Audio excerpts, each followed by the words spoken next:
what are some options for someone who gets to the age of about 65 without much left in superannuation and they want to retire? This is a very common scenario that we found ourselves with, especially when I was working at the bank.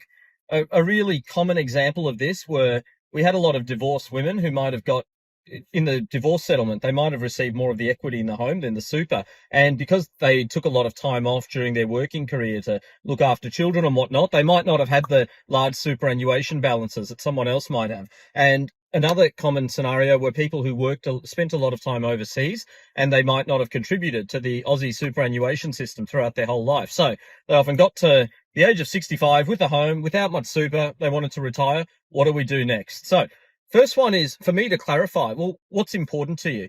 Now, and what I mean by that is some people, they want to spend a lot of money, they want to do a lot of things, that's cool. And then on the other side, and just to counterbalance that, a lot of people want to leave a lot of their wealth to their children and they're willing to sacrifice the experiences and things in order to be able to do that. No rights or wrongs. My job is just to find out where people stand.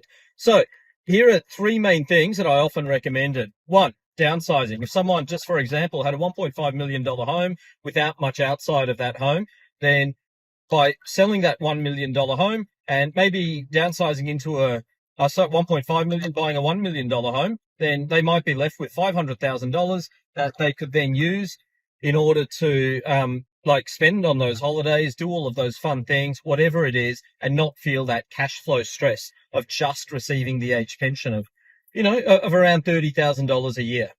So that's one of them. And downsizing can also extend to even renting and getting rent assistance, which might not be a bad option depending on the house price, because then you've got extra rent assistance, you've got more liquid funds you can actually spend. Your house isn't all tied up in bricks and mortar because it's very hard to pay for things with bricks, which would then lead to the second option. Now, the second option is reverse mortgages or home equity access scheme. It used to be called pension loan scheme. Make sure you get a lot of advice around this, but basically it's a reverse mortgage. There's ones from the government and there's ones that come from private providers. Both have their pros and cons. You'd be crazy to do this without getting proper advice. But what it basically means is that you kind of can withdraw your house brick by brick, where what basically happens is if you've got that $1.5 million home, the government will pay you 1.5 times the pension. They'll let you draw down money out of it. They'll charge you a certain interest rate. And then you'll have this debt accrue until you get to the point that you finally have to pay that money back, which is usually when the person passes away. And that's the point at which the money it comes out of effectively the children's estate. So that's a very common example too. And the third one, which I sort of touched on, is that renting. And the reason that one's really important to do that with around the proper advice for the right person in the right asset position is because spending in retirement typically follows a smile. It doesn't follow what people think it does. And what I mean by that is that people usually, when they first retire, they go and they usually get access to their super. They go do all those fun things. They're in their 60s. They've got their health.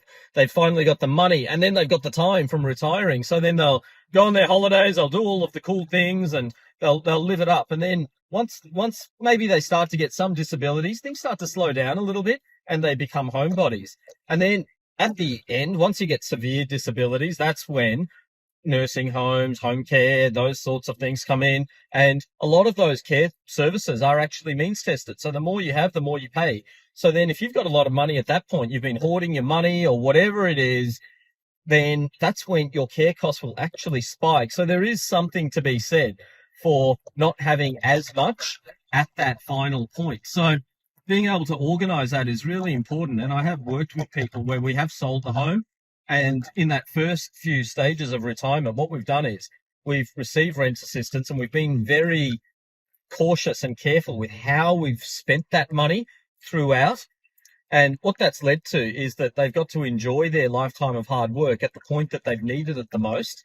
And then at the very end, the other part is for some people, it actually doesn't make a great deal of difference. I've got people with $10+ million net worths and $200,000 net worths who live a very similar type of life in the same aged care facility. So in a nutshell, that's just a very brief overview to the three things that someone who has hit the age of 65, what they can do, provided, of course, that they own their own home.